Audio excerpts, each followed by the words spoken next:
Top boxing news. Okay, we'll start with this. The boxing world reacted to Amanda Serrano's upcoming 12-round, 3 minutes a round fight with Danila Ramos, and undisputed champion Chantel Cameron responded to the news by saying, "Unbelievable to see Amanda Serrano leading the way for us females and boxing. 12 3-minute rounds. Finally," to which Amanda Serrano responded, "Queen, you are doing your part. Keep making us proud and showing who the real beast is. Not sure why boxing isn't going crazy over you. You beat two great fighters back to back. I'm going to always be a fan," to which Chantel responded, "Thank you, and thank you for leading the way. Hopefully now, more women will start fighting 3-minute rounds. You are an inspiration," to which Amanda Serrano responded, "I want that. I might stick with it. We all have to want it. I know you and a few others are willing to do it. I hope it sticks, hun. Fingers crossed." To which Chantel responded, "Smash it, champ. So happy you're getting to fight 12 3-minute rounds, setting the bar high for the rest of us." I've had the privilege of speaking to both Amanda and Chantel here on the channel, as well as several champions and former champions, challengers, contenders. Sinicia Estriadia, who I've had here on the channel. She very much likes the idea of 12 3-minute rounds for women's boxing matches moving forward, as does her rival, Yo Costavalle. But if so many women boxers are receptive to this idea, why is the World Boxing Council, why is Mauricio Suleiman seemingly standing in the way of progress? Chris Mannix very recently sat down with Mauricio to discuss why 3 of the major 4 sanctioning bodies are sanctioning Amanda Serrano's upcoming match with Danila Ramos, but the World Boxing Council is not. Why is the World Boxing Council so averse to women fighting for 12 3-minute rounds just like the boys do? And this is what Mauricio had to say about it. Where do you stand on women's boxing going from 2-minute rounds to 3-minute rounds? The WBC has done thorough research, and at this point, unless there is absolute medical, scientific clearance, we will never allow women to fight 3-minute rounds. This is medically and scientifically. But if we go to the facts and to the reality, why would you change if women's boxing is so exciting and it's so great at 2 minutes? It's a different pace. Everybody loves to see women boxing, and I'm certain that the 2 minutes have a lot to do with it. To an extent, I can agree with that to some degree. I've always appreciated the fast pace of a 2-minute round because it makes for more action in a round, though the caveat is it perhaps doesn't produce as many knockouts as a 3-minute round would. We all know how much casuals love knockouts. Knockouts, highlight reel knockouts, can enhance a fighter's marketability. Though more knockouts could also mean more concussions. And that's what Mauricio Suleiman is arguing here based on what medical research the World Boxing Council has conducted. In tandem with the feeling that if it ain't broke, don't fix it. Women's boxing is bigger now than it ever was before. Why would you want to change it? You don't need 3 minutes to knock out somebody out. And just the rationale is on medical. Men and women have complete... Sorry, excuse me. I would. There are other studies, Mauricio, that say it's not as significant a risk as the WBC has made it out to be. I've read them. I've seen them. Why are you not? Why are you not looking at some of these other medical opinions that say it's not as big a risk as you think? I don't know what medical opinions you refer to. I'll be happy to look at them. We have annual conventions where all the topics are in the open floor, and we have also a clear opening to address any situation. Nobody has ever put together or put forward a petition with facts and with medical research. Zero. The WBC regularly hosts annual conventions where topics of discussion, important ones, are presented. So perhaps what it will take is for every WBC champion, and perhaps every former champion, in tandem with every challenger, they need to unanimously, uniformly, sign a petition requesting 12 3-minute rounds for women's boxing matches, championship matches, in tandem, in addition to what medical research is out there, what medical research supports, that 12 3-minute rounds are no more dangerous for a woman than they are for a man, and they let the boys do it, so why not the girls? I don't go out shopping and trying to find articles, as you mentioned, but nothing has ever been put forward to the WBC. What I can tell you is men and women have completely different physiognomy. The neck area has a different structure.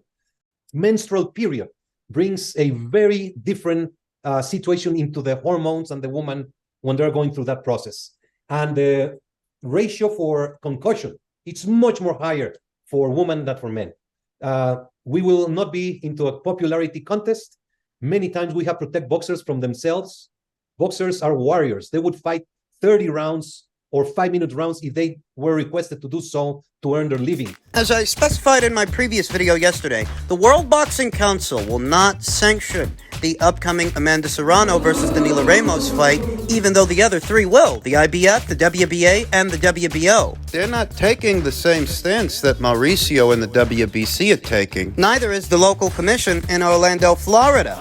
They're allowing it. They're allowing the fight to go through at 12-minute rounds, 3 minutes a round. So it's not like it can't be done. It can't be allowed. It can, and it's going to be very soon. So what will it take for the WBC to change their mind? All, if not most, of their reigning champions, and some of their former champions, as well as what fighters they have in their rank standings across all the weight classes, they would have to uniformly perhaps sign a petition requesting that women's matches, championship boxing matches, be changed to 12 3-minute rounds, in addition to what medical research supports their argument that it's no more dangerous for a woman to fight for 12 3-minute rounds than it is for a man. So the World Boxing Council should change their policy, though even with that, it would be at the discretion of Mauricio and the World Boxing Council. Ultimately, the final decision. It's literally up to the WBC to change their own policy. In an environment where the World Boxing Council chooses to stand apart from the other three sanctioning bodies and what they are willing to allow, you might see division within the sport. What women fighters want to box for 12 3-minute rounds, they might go for some other belt other than the WBC's. Since the WBC won't let them. This is a step in the right direction for Amanda Serrano and for the sport of women's boxing, but we're not at a point yet where 12 3-minute rounds is accepted uniformly. There's more work needs doing. Men's heavyweight news. Some less than encouraging comments from unbeaten up-and-comer from right here in the US of A, Jared Anderson, who's now saying, I don't feel like I have to be a world champion. If this is what he's saying now, what kind of dedication does he really have to the sport? It all normally starts with a dream. That dream manifests into opportunity, and that opportunity, with a bit of luck and hard work, transforms into an actual reality. For countless boxers around the globe, they are usually motivated by the thought of becoming a world champion. That golden strap sitting on their mantle is all they can think about. But while most are consumed by it, Jared Anderson couldn't care less about that monumental achievement. I don't feel like I need to be an undisputed champion or I have to be a world champion, said Anderson recently to Top Rank Boxing. Which is tantamount to if Steph Curry said, well, I don't feel I have to go to the playoffs. If Patrick Mahomes said, I don't feel I have to go to the Super Bowl. You won't get far with that mentality. What if Wayne Gretzky? What if he said, I don't feel I need the Stanley Cup? If the Yankees collectively in 1996, what if they said collectively, well, we don't feel we need to win the World Series? What would people say? It's not a winning mentality. A retirement target date of age 27 has already been set for Anderson. By that time, he figures that his bank account will be overflowing with life-changing money. It may come across as disappointing to some, but Anderson isn't interested in anyone else's opinion. When he walks around his palatial estate and stops to stare in the nearest mirror he can find, Anderson likes what he sees. I don't need validation to know who I am. I want to preface everything I'm about to say with this. How Jared Anderson chooses to go about his own boxing career is his own prerogative because it's his health and his life at the end of the day. Though he made these statements publicly, and because he made them publicly, the public is free to react to them as they wish. They can think what they want to think, and they can. If you want to know what I think, and you're here, so I'll assume that you do. Fighting for prizes and fighting for legacy are mutually exclusive. They are two different things that require two different mindsets. They do, though oftentimes the size of the prize goes hand in hand with the size of the legacy. The top earning boxers in the sport weren't just prize fighters, weren't just guys fighting for a prize. They were guys with legacies like Oscar De La Hoya and Manny Pacquiao, Floyd Mayweather, more recently, Canelo Alvarez. It's not a coincidence that the biggest fight of Terence Crawford's career that gave him his biggest purse and his biggest accolades, it's not a coincidence that that was a legacy fight. Jared Anderson once said that he's not in boxing for legacy. He's in it for money. But you're putting a cap on how much money you can make when you're not in it for legacy. You're only going to make so much. Now he's saying he's not in it for a belt either. He doesn't feel he needs to be either an undisputed champion or even a champion at all. I don't know. Sounds eerily familiar to what Ryan Garcia said. Remember what he said, that belts don't matter. Belts don't make the fighter. And perhaps Ryan Garcia, due to his massive social media following, maybe he's nuanced enough, his career is, that he can get away with saying that and still make a lot of money. But Jared Anderson, he ain't got the following that Ryan's got. In fact, most up-and-coming boxers don't have the following that Ryan's got. That's unique unto Ryan. That's not normalcy. If what we're seeing from Jared Anderson and hearing is in any way motivated by what we've been seeing in Ryan, Jared Anderson ain't got Ryan Garcia's social media following, his endorsements, or his sponsors. Jared said that he's really only in the sport for the money. Well, you're only going to make so much of it when you're not fighting for legacy and when you're not fighting for a belt. Need I remind you, some years ago, Eleider Alvarez beat Sergey Kovalev for the WBO title. And because he was in possession of the WBO title, his contract, moving forward, stipulated that he would have a contract minimum of $1 million per fight, so long as he was champion, so long as he had a belt. When he lost the belt, when he lost the rematch to Sergey, that changed. He wasn't guaranteed $1 million per fight anymore. So don't get it in your head that the value of a belt is limited to intrinsic value, that belts don't actually matter. There are enough examples out there in the sport of boxing that they do matter, and they can very much affect what a fighter gets paid. Now, I don't know what else Jared Anderson has going on in his life besides boxing. Maybe he's into real estate, or maybe he's just got some kind of side deal. Maybe he uses his earnings from boxing to finance another goal, another dream. Perhaps he does, and that's why he's doubling down on these comments, though what I know, as far as boxing, if you want to make it in boxing, if you really want to make it and make the most money you can, your legacy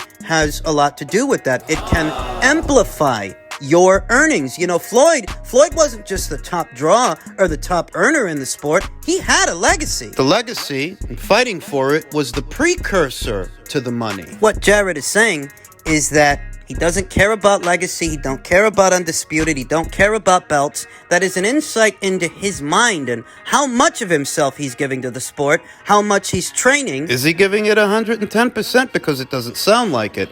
And if he's not giving it 110%, then it's hard to say how far he's going to go. Not far at all. He says he plans on retiring from the sport at age 27. So it is what it is. He's a talented young man. He's a talented fighter. But the old saying goes, hard work beats talent when talent doesn't want to work hard. And Jared Anderson, as talented as he is, sounds a lot to me like he just doesn't want to do the work. He doesn't want to work hard. You can win some fights. You can win some fights. But to become a world champion and to become an undisputed champion, you have to work hard. Harder than you're working now. He doesn't want to.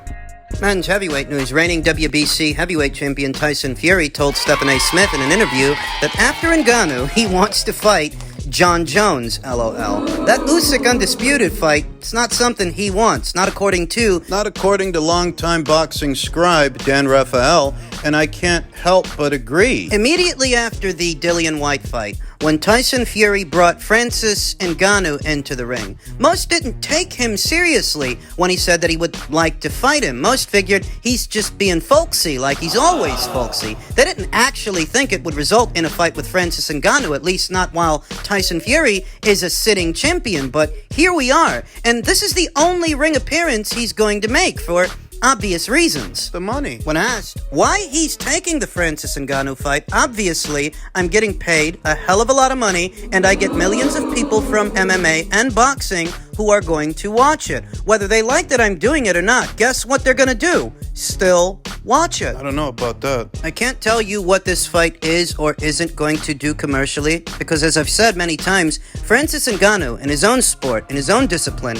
in mixed martial arts, he wasn't Conor. the biggest draw, you know. He wasn't Conor McGregor. Fury in boxing, he's no Floyd Mayweather, he's no Canelo Alvarez. He has resorted to fighting in a circus fight while he still is a sitting champion because he makes more money from the circus fight than he would in most boxing matches, and this allows him to circumvent all the perils, circumvent all the risks, that you're boxing a boxer that's never boxed before, which hardly makes him a boxer. He's hardly a boxer. Though given what Tyson Fury stands to make from the fight, you know, the fight's commercial success, that affects the event coordinators more so than the fighters themselves, more than Tyson Fury. Tyson Fury's guaranteed a large sum of money to fight in this circus fight, whether it turns out to be a box office hit or a box office flop. Either way, he's set to make a lot of money, and he's making a lot of money circumventing all the risks associated with being a pugilist, because he may as well be in there with a baby. Francis Ngannou is as much a boxer as Tyson Fury is an astronaut. This is the only ring appearance Tyson Fury is set to make this entire year. It's not for no reason, and it's not because there aren't boxers out there who would like to fight him. A Martin Bacoli, for example. If they offered Martin that fight, you think Martin wouldn't take it? Stop lying to yourself. It's not because there aren't pugilists who'd be more than willing to share the ring with Tyson Fury. It's because Tyson Fury wants the most money for the least risks. At this point, It's not because nobody wants to fight him, and don't start up with the Usyk stuff or the AJ stuff. Even if you believe that he was really trying to fight those guys, which I don't. I think all that was a smokescreen. It's just two guys. There are more guys in a heavyweight division than just those two guys. You didn't really want to fight. You haven't really done enough that I myself am willing to endorse these shenanigans. Fury's apologists pretend that he's being persecuted unjustly when nobody's asking him to do anything that they're not asking everyone else to do. He's not being persecuted, he's just a pretender. Pretended to be a Spartan who doesn't care about business when he, in his own words, is only doing this circus fight because of the money, because of the business. And I'm supposed to go along with it. Pay a hefty pay-per-view price point in this economy to watch Tyson Fury box a guy that don't box? No, gracias.